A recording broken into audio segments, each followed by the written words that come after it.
everybody, I'm Bree the Plant Lady, and today I am taking advantage of this beautiful, super mild, very warm, late December weather and getting some cool season cottage seeds sown. Now I've gotten this south-facing border prepped by cutting down that big candy corn kufia, and I've decided I'm gonna go ahead and cut back those cauliflowers that I transplanted because unfortunately flower heads have all been burnt by recent frosts and I don't think they're going to recover.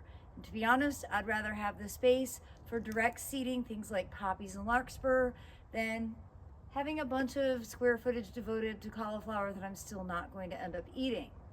So I'm really excited to show you how simple this is. You can see I've got relatively bare earth here, but I'm going to go ahead and bring in a couple wheelbarrow loads of veggie mix from Soil Cube, which, by the way, is going to be going on sale for the early bird special starting in early January. I'll be sure to add more information to the description. And I've got a brand new code for buying big yellow bags from Soil Cube, Bree Grows 25. My business name and the brand new year. And you can add that code for additional savings all year long, even on top of existing sales. So without further ado, let me go ahead and give you an up close view so that we can go ahead and get some seeds sown. Just to show you what we're working with here, we've got some nicely established strawberries in the front here. And actually, it's a great example of a self-sown poppy. This is a corn poppy. Got a nice little miniature gardenia. Looks a little bit beat from the cold weather, but definitely hardy. And we've got a hydrangea paniculata, which is totally deciduous all winter long. And then we have all this bare open space, and it's not a lot of square footage, but it's certainly enough to be able to scatter some poppy and larkspur seeds and make this a lot more interesting. Now you can see what I'm talking about with the cauliflowers. Unfortunately, they got nipped by frost and they're not really bouncing back. So I'm gonna go ahead and just cut all of those back. That'll allow me to be able to remove this cattle fence, which has been placed here to prevent the deer from eating all of this. And it's gonna take me probably a minute and a half to get all the seeds sown once I get a nice layer of Soil Cube compost down.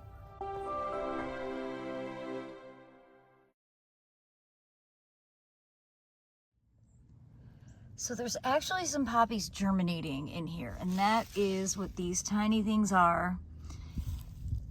And I don't think that I tossed any seeds in here. I mean, I toss seeds when I'm not even conscious. So I didn't put the Soil Cube everywhere because there's no point in covering up these already germinated poppies. Maybe Sophia is out here sowing seeds without me knowing it. And maybe Ava Grace is helping her. This is definitely one of their favorite hangout spots. So I did do this area before I realized that there were more seedlings germinating, which is why I stopped spreading it. But you see here, lots of poppies, and those are California poppies there. So I don't know if these are self-sown, maybe, and they're just starting to germinate, which shows that timing wise I'm doing right by getting stuff seeded now. So I am going to go ahead and get a few other things seeded on top of this beautiful fresh compost. This is the veggie mix, which is my all-time favorite. Both veggie mix and traditional humus rich Soil Cube will be on sale for the early bird special starting in January, I think like January 2nd, and going all the way until March 24th. And it really is the difference between success and failure for this cottage garden method. I learned last year not to do these unless I was using high quality compost, specifically Soil Cube. And I'm sorry for everybody that lives outside of the Soil Cube distribution. you know, my recommendation always is to find a high quality local supplier for organic matter, for compost.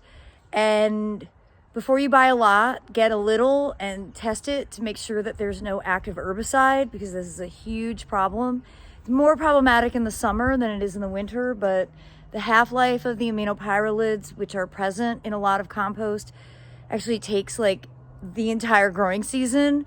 So you'll lose a whole year if you use contaminated compost. The good news about Soil Cube, they've actually expanded into Central Texas. So they are going to be able to distribute through most of the Deep South, at least, where we have really poor soils. You know, in the Midwest and Northeast, your soils aren't nearly as depleted as they are here in the South, because our ground never freezes. We get a lot of rain in the winter, and a lot of our organic matter ends up washing away. So for people living in outside of the range, compost might not be as necessary as it is for those of us living in the South. You know, I'm here in a tobacco field where it's all sand, so I have to keep adding organic matter, or it just dries out too fast. There's no nutrient holding capacity, and the plants really suffer. So now I've got this all set up.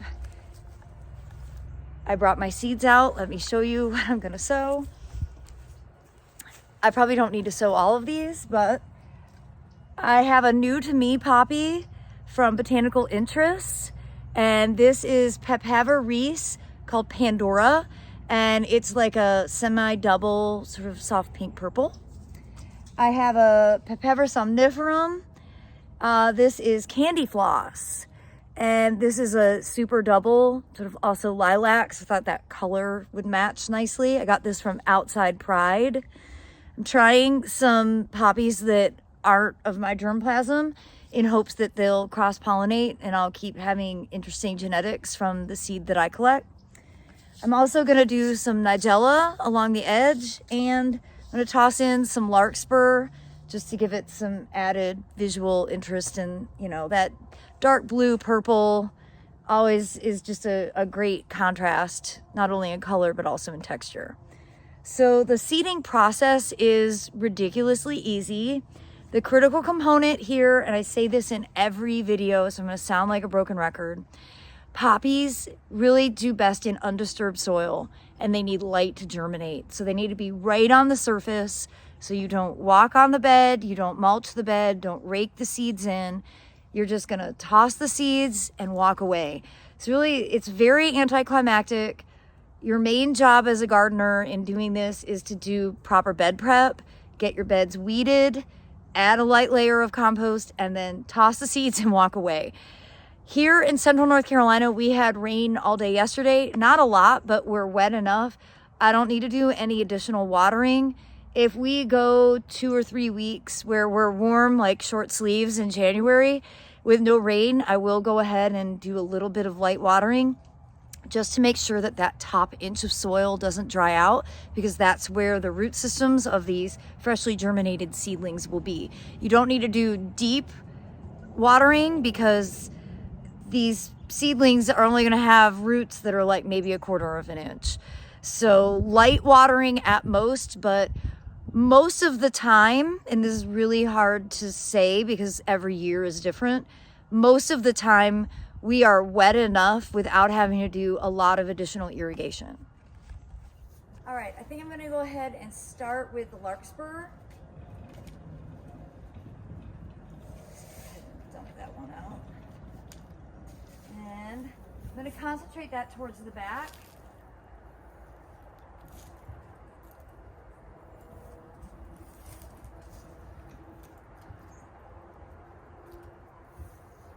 And that's it.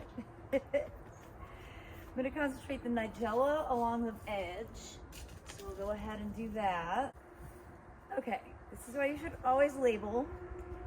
I am 100% certain that what I thought was larkspur is actually nigella.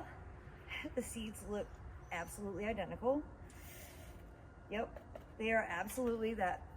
Okay. So I'm now going to concentrate some nigella along the edge where it should be. It's now going to be incorporated throughout. This is why labeling is so critical. And I'm gonna have to go find my larkspur.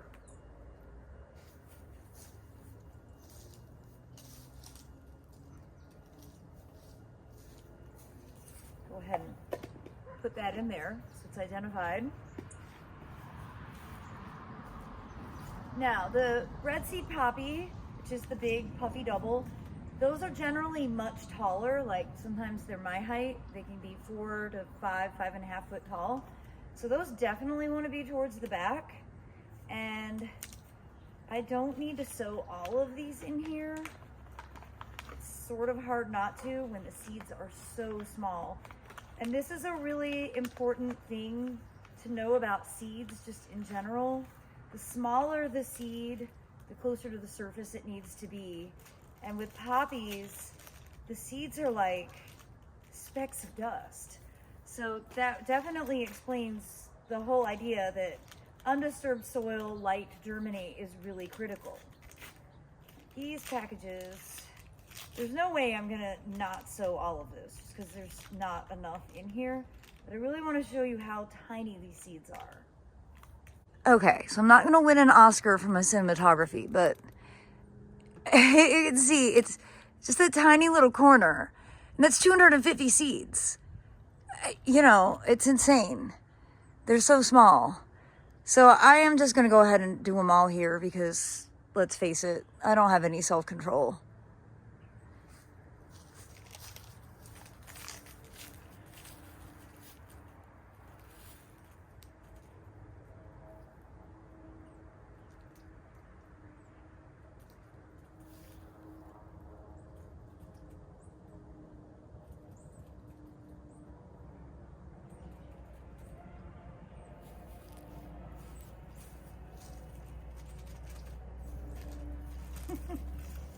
Very anticlimactic. And now the corn poppy, which I'm pretty excited about, Pandora. And these seeds are also so small. I mean, again, it's just like specks of dust. I do all my seed packs pretty large, so you could do reasonably like an entire yard with one seed pack that I sell. I sell 1/4 ounce seed packs. These are just so small. This is 250 milligrams. Still, it's a lot of seed, don't get me wrong. I'm just used to volume. So, again, I don't need to do all of it here, but it's gonna be really hard not to.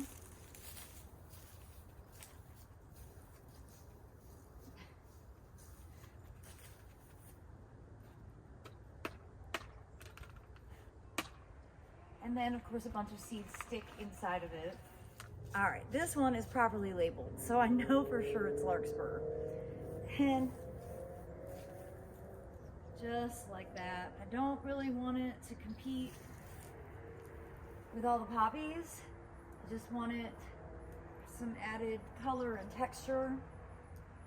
And that's definitely more than enough. Now, my final process for this is I'm going to plant a barrier of garlic, and I'm very late getting my garlic planted. It's just how this year is shaking out. I don't think it's too late, particularly because of the weather systems that we're having. I think garlic's gonna do fine being planted later in the season. It just might be harvested a bit later. Usually I get garlic planted in October, mid-November. So it's like the last day of 2024. It's okay. You know, you won't know how it does unless you try. So I'm just going to grab my garlic, get this edge planted, and this bed will be done. Well, of course I found one more thing that I just couldn't help myself. And I'm not gonna sow it all, but I am gonna just add a little bit of cilantro, because cilantro adds a really great white flower to the mix and looks really great. And I am writing down everything that I sewed on a used wine bottle. So let's see, this is candy floss. And the critical component here is that I'm using a pen called Garden Marker that doesn't fade in the sun. So don't bother using a Sharpie, those don't work, but Garden Marker is awesome. You can find it on Amazon. Just stick it on one of my Kufia stumps and that works out. And now I've got Music Hardneck Garlic. I bought this from Southern Exposure Seed Exchange. They are a wonderful supplier, not only of garlic, but also of seeds. And I bought a bunch and I've been so mad at myself for not getting it planted. So I think this will be really good to get it done. So the process for planting garlic is super easy. The hardest part really is just getting the cloves to separate. And what I really like about Music, it's a really large clove variety. So when you cook with it, you see how large those cloves are. You don't have to peel very much. But technically planting garlic is easier than cooking with it because you don't even peel the paper off.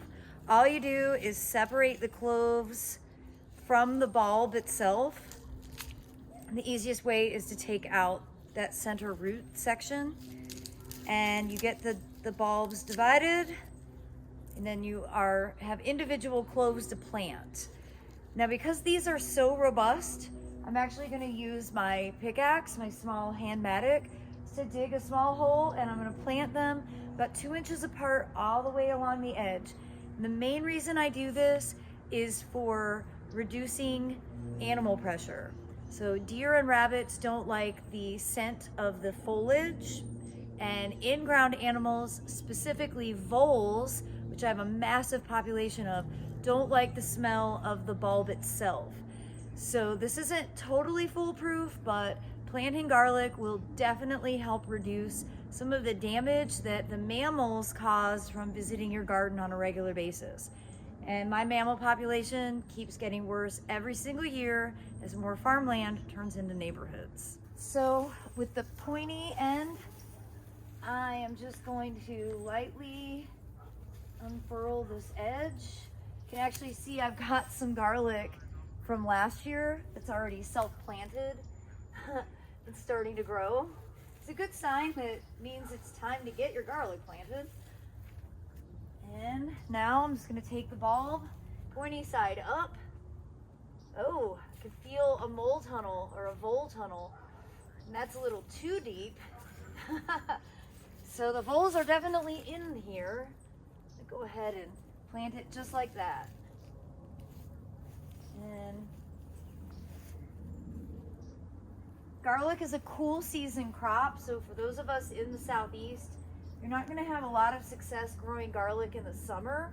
It has to be grown typically fall planted, winter active, and then harvested late spring.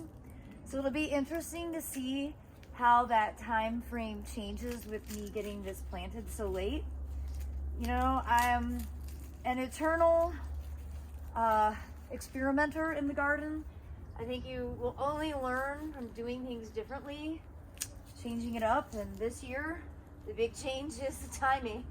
I just haven't gotten all of the stuff done that I normally get done, but I'm not gonna give myself a hard time about it. I'm just gonna roll with it and see how everything goes. Well, everybody, I hope this first direct seeding cottage garden for the cool season seeding demonstration will serve as inspiration for you. If you have any questions, just drop them in the comments and I will be sure to be as attentive as possible to that. And have no fear, I'm going to be posting lots of videos with very similar content just to show you exactly how simple it is, and then be sure to subscribe so that you can see the process of the seeds germinating, being able to identify which is good seed, what is a weed seed, and then ultimately to see the beautiful spring display. Well, everyone, thanks so much for watching. Happy New Year and happy gardening.